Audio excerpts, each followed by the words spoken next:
O adventismo, ele é a maioria das... Bom, isso funciona dos dois lados, me corrija se eu estiver errado. Não, por favor. O adventismo original, o adventismo, ele entende que o restante das denominações são igrejas pagãs, são igrejas frutos de filhos de Roma, são igrejas da Babilônia.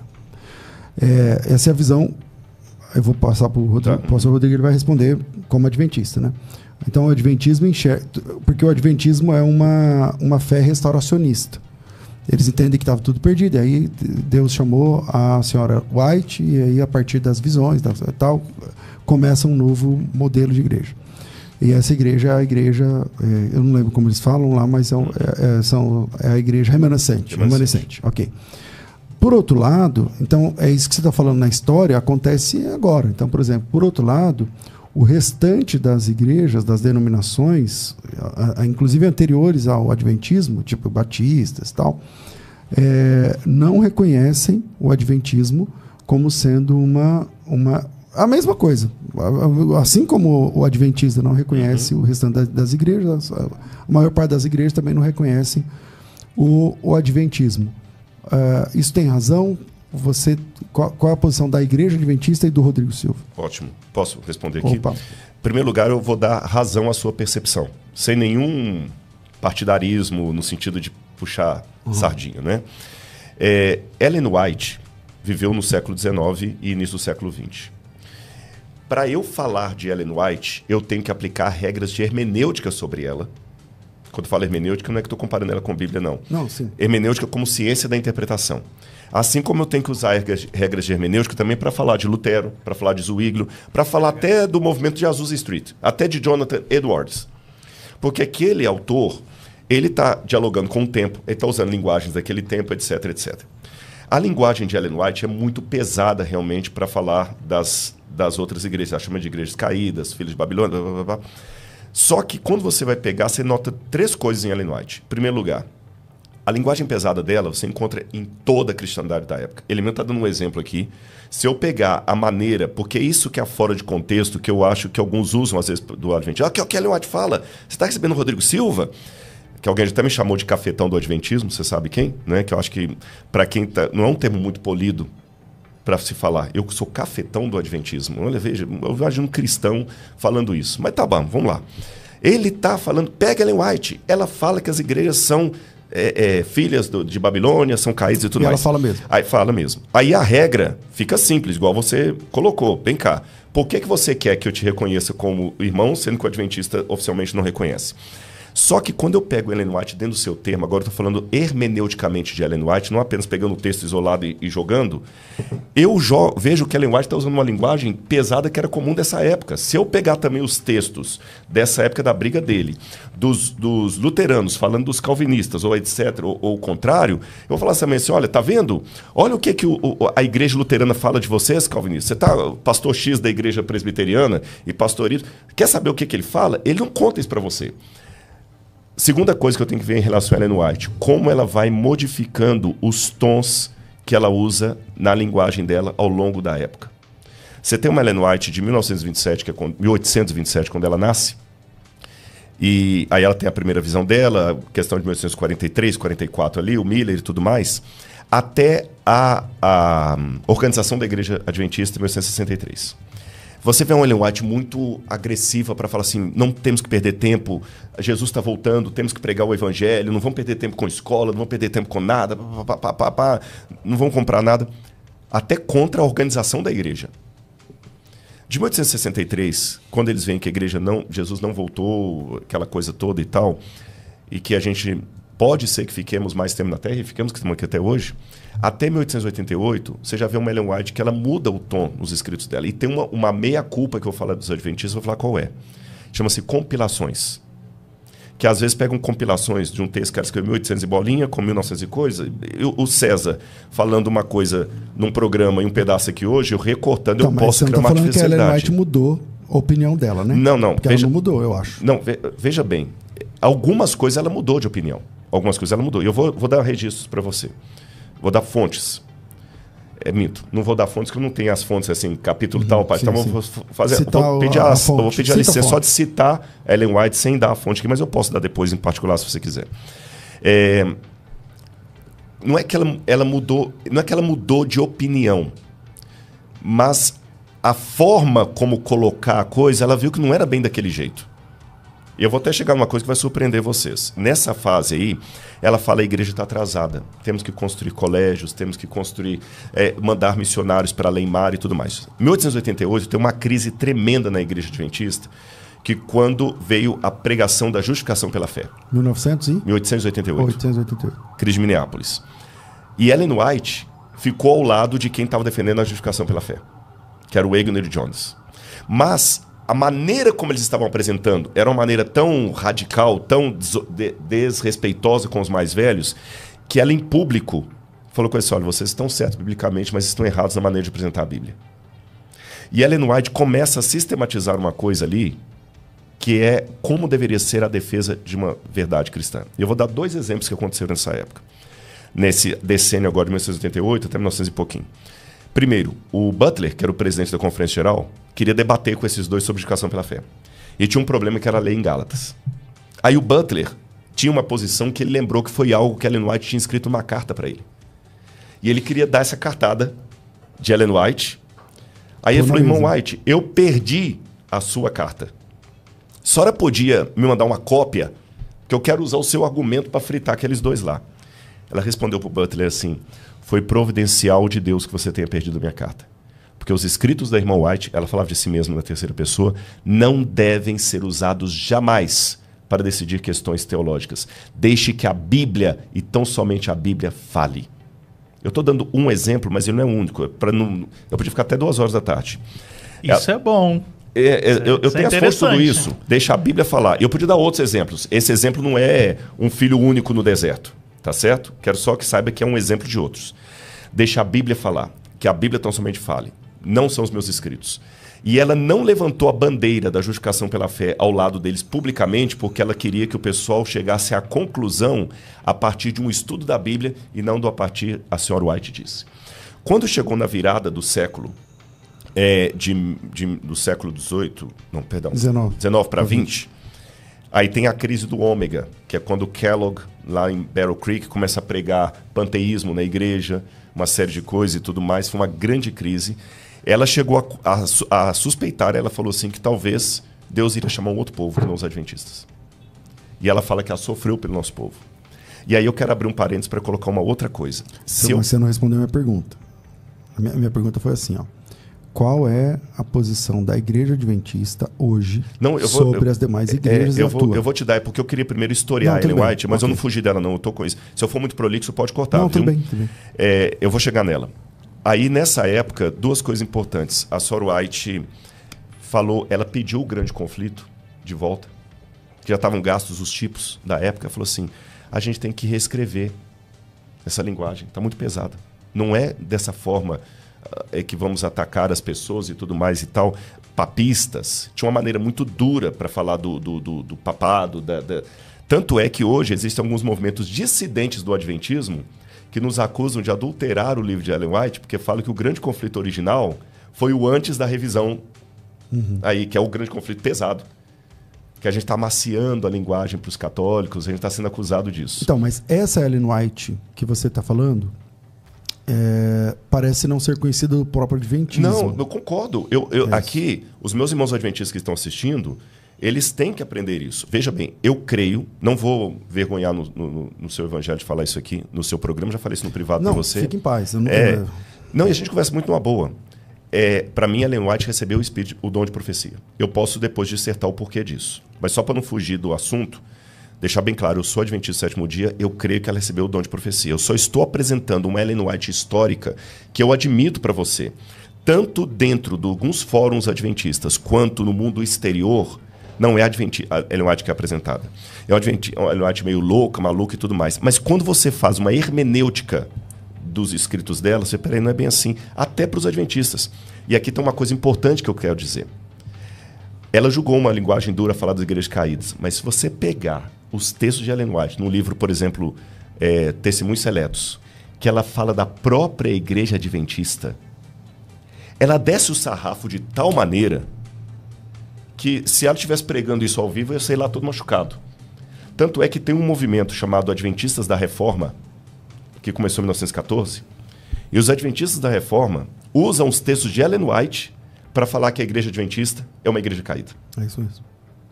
Você entendeu? Então, apenas a única coerência que eu peço, não peço concordância, apenas entender o lado que eu pegar apenas os textos duros que Ellen White fala sobre as outras igrejas, excluindo do público então, os textos duros que ela fala da própria igreja adventista. Em etapas, mas ela termina também sendo dura, né? Mas com o adventismo também. É isso que é o ponto. Se ela fosse dura com as outras igrejas e passasse pano para o adventismo, beleza. Tá. Hoje... Se ela botasse 50-50, também está, mas ela bate muito mais nos adventistas do sétimo dia. Sabe o que ela chega a falar? Posso dar só um exemplo de um texto? Aí eu não respondi no seu ponto. Eu construí historicamente a resposta, mas eu não respondi ainda. Posso dar só um exemplo de um texto?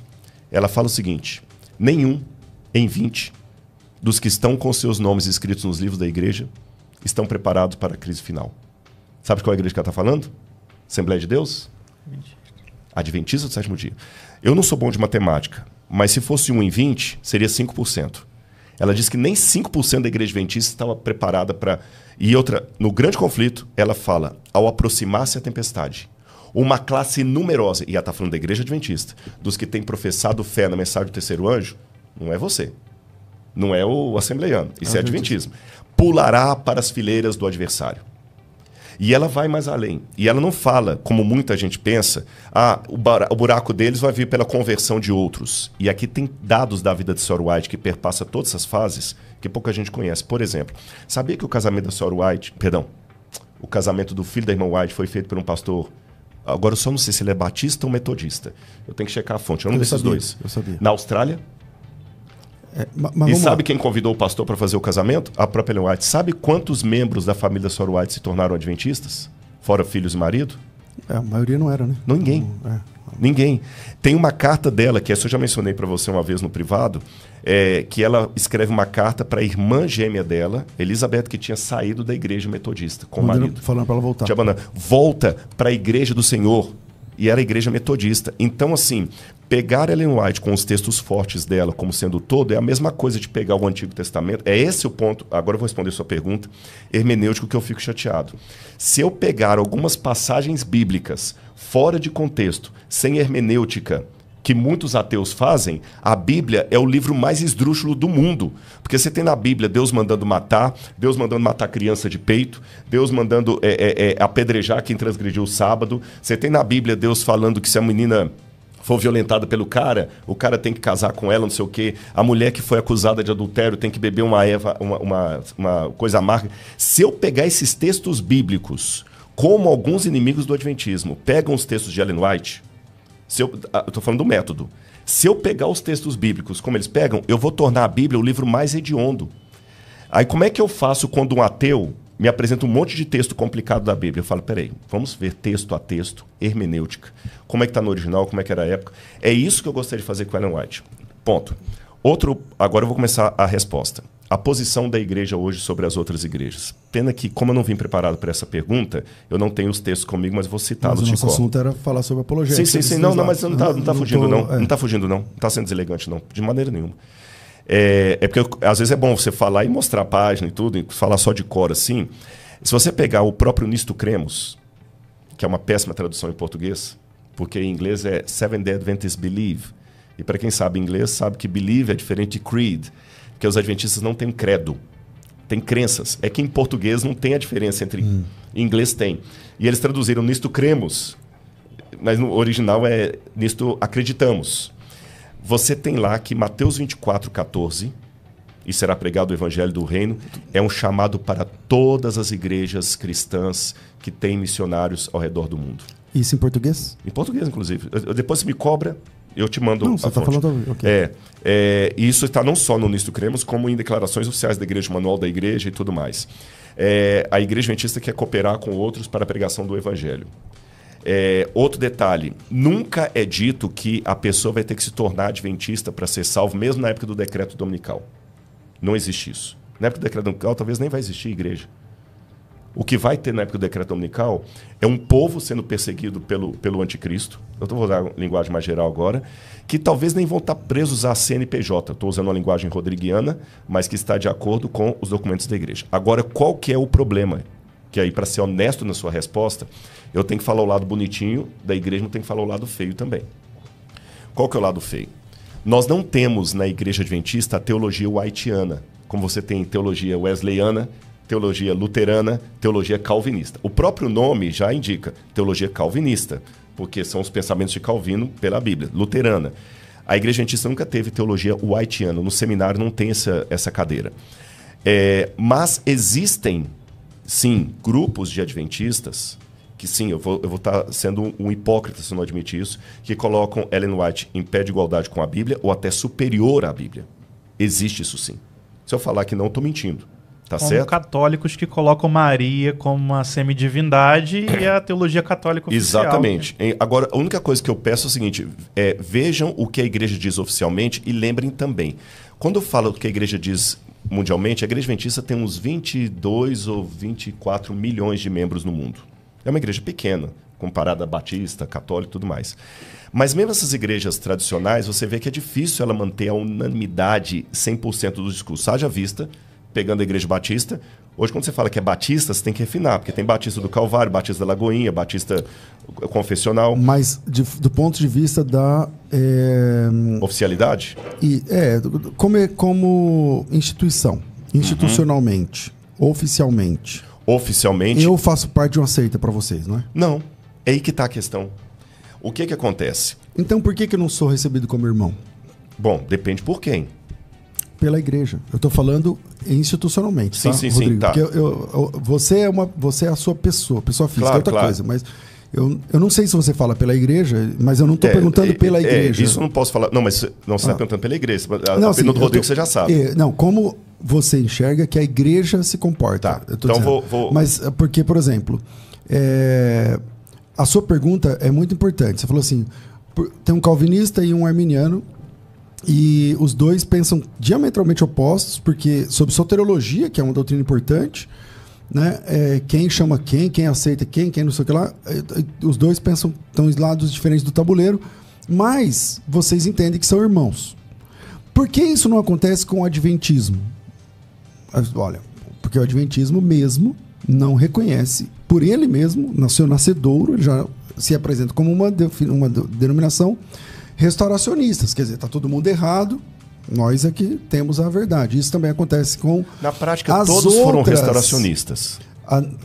É que assim... Lutero, quando ele levantou propondo que ele ia trazer uma correção a algo que estava errado, tanto é que rompeu. Aí temos o professor, não sei, se o Lutero que o nome restauracionista pode ser mais recente, não, assim, mas eu a prática dele é mais antiga. Não, mas tem uma diferença do restauracionismo. O Azusa Street, quando levantou o movimento pentecostal, é porque as igrejas até ali estavam frias, e pega os textos dos restauracionistas mas pentecostais. Ele não deixa de reconhecer as demais igrejas como irmãos. Assim, o restauracionismo que o pastor César está citando, ele é um movimento, é um zeitgeist americano que no século XIX ele explode. Então você vai ter os batistas do sétimo dia, que vão gerar os adventistas, você vai ter o surgimento dos testemunhos de Jeová, você vai ter o surgimento das igrejas de Cristo, que na época diziam que todas as outras iam para o inferno, só as igrejas de Cristo estavam... As Christ Church, depois haver a igreja cristã, não sei o quê.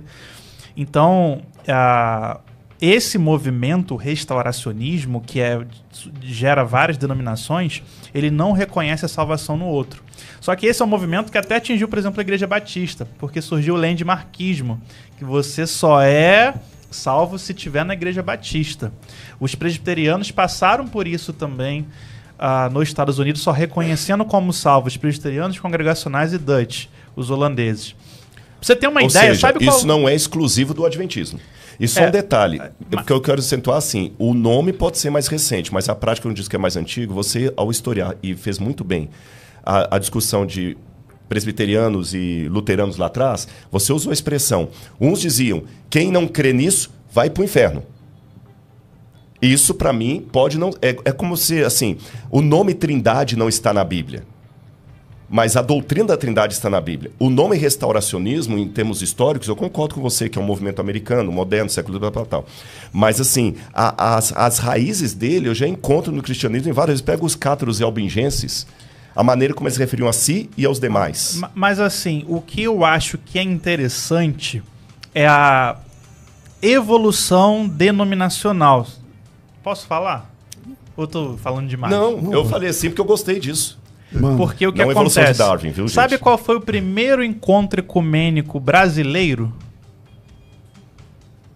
Primeira conferência ecumênica do Brasil. Quando? Foi quando um metodista e um presbiteriano subiram no púlpito, no Nordeste, na década de 60. Foi chamado de Conferência Ecumênica.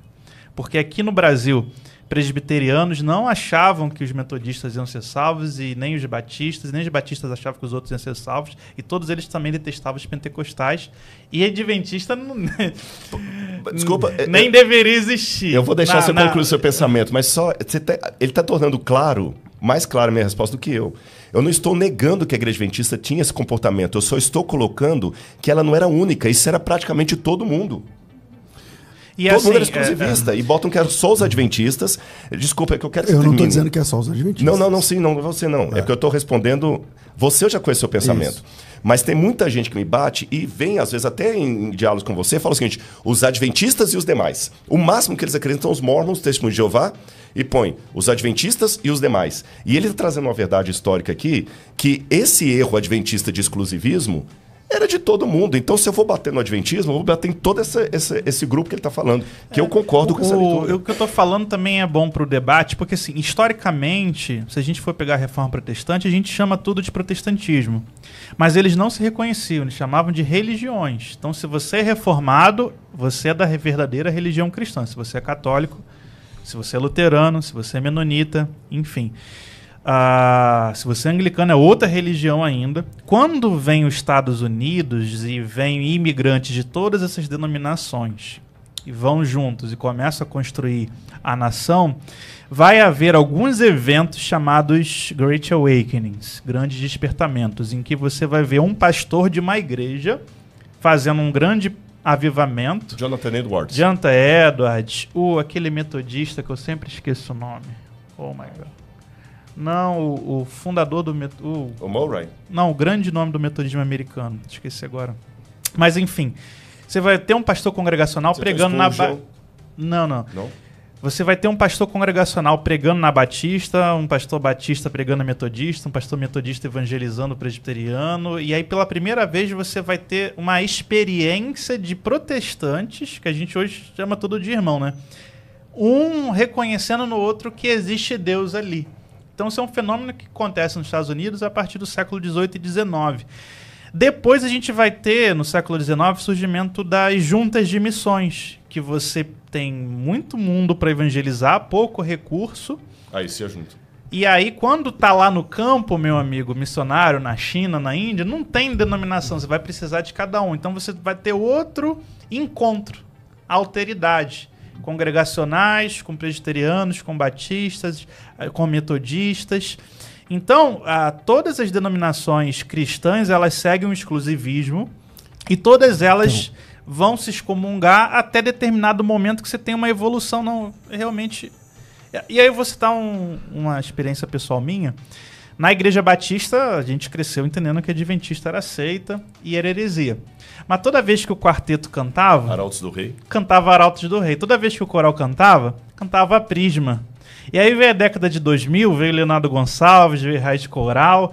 Aí daqui a pouco você tinha todas as igrejas batistas e outras igrejas tradicionais cantando músicas adventistas. E aí depois veio o Rodrigo Silva. Cantando também música. Pregando, ensinando todo mundo. Não, Rodrigo Silva, Novo Tempo. Então, adventista era aceita, mas quando começaram a entrar em contato com a música, com a cristocentrismo da teologia musical, da volta de Jesus, depois o Rodrigo Silva como um apologeta cristão, e às vezes até outros pastores da Adventismo Novo Tempo, essas barreiras foram caindo na vivência. Então, mas vamos lá. E eu acredito, eu vejo que eu tenho amigos, pastores adventistas, o mesmo. Eles ouvem o Hernando Dias Lopes, eles assistem seu programa, eles consideram a gente como irmãos, eles às vezes até estudam em instituições não adventistas, então acho que tem dois movimentos. Então, aí não é comigo, vocês são especialistas. Dois movimentos dentro da igreja adventista, basicamente. O que é o fechadão, que todo mundo vai para o inferno se não guardar o sábado. Tô sendo pejorativo. É que assim, você está equivocado nessa conclusão. Análise, beleza, mas... E o adventista que não. Os então, mas o adventista... Eu sigo a Cinco Sólidas da Reforma. O adventista profissional, o adventista mesmo. Sim. Ele nunca vai abrir mão do sábado. Ele nunca vai abrir mão do sábado. Não é abrir mão do sábado, mas reconhecer a salvação nas outras igrejas protestantes. Sem o sábado não dá. Então, essa questão... Sabe que a Ellen White fala que o sábado e o domingo não são divisor... Estou parafraseando, posso trazer o texto também. De quem está com Deus ou não, até que o decreto... Até lá na frente. Então, vamos lá. O que é a marca... O que é o selo de Deus? O selo de Deus? Tá bom. O selo de Deus, da Igreja Adventista, é o sábado. Você vai dizer que é o Espírito Santo. Qual que é a marca da besta? A marca da besta vai ser a guarda do domingo, imposta. Então, mas não somente cai por terra isso que você acabou de falar. Não, sabe por que não cai? Pelo seguinte. No Apocalipse deixa bem claro o seguinte. Quando a besta surgir, vai ser colocada uma marca na testa e uma marca... na mão direita. Na mão direita. Nós temos que entender o Apocalipse como... Mostra o texto. Não, é que, o assim, eco do Antigo Testamento. O que está mostrando ali? Uma contraposição à lei de Deus. A minha abordagem não foi nem discutir o assunto, mas claro. Tipo assim, quando você diz assim, não, a Ellen White falou que nem o sábado nem o domingo, mas espera aí.